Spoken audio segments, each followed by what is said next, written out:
Le maire de Sainte-Justine de Newton, Denis Ranger, et son directeur général, Joël Cras, déplorent l'impact de la pandémie. Ils reconnaissent cependant qu'ils gèrent efficacement la crise grâce à un respect strict des dispositions sanitaires énoncées par le gouvernement. Écoutez, ça a un impact quand même majeur. Quand une petite municipalité comme Sainte-Justine, à peine Mélange, qui est quand même une petite famille en soi, qui se retrouve du jour au lendemain à un confinement que tu peux plus te voisiner, tu peux plus te rencontrer.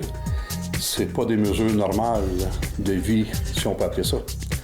Fait que quelque part, oui, ça nous a mis des handicaps, mettons.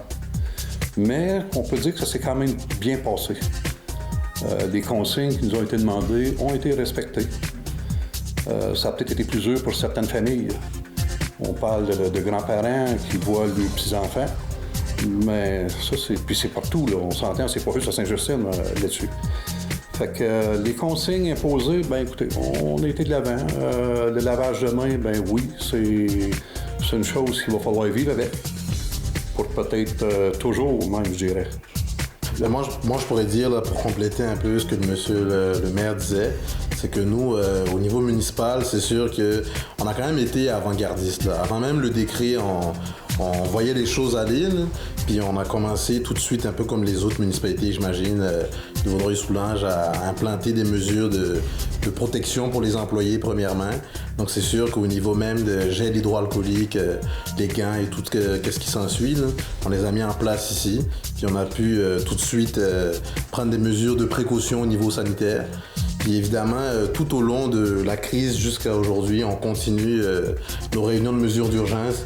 Donc dans la semaine même du décret du 13 mars, on a tout de suite pris de l'avant, on s'est mis en mode veille.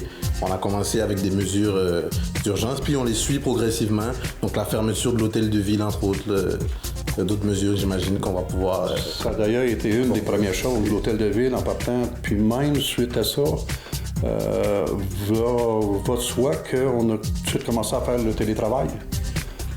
Joël, une journée, Natacha, son assistante, une journée.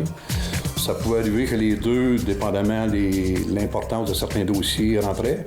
Mais on essaye vraiment de partager pour avoir le moins de contacts, si on peut dire, pour se protéger, quoi.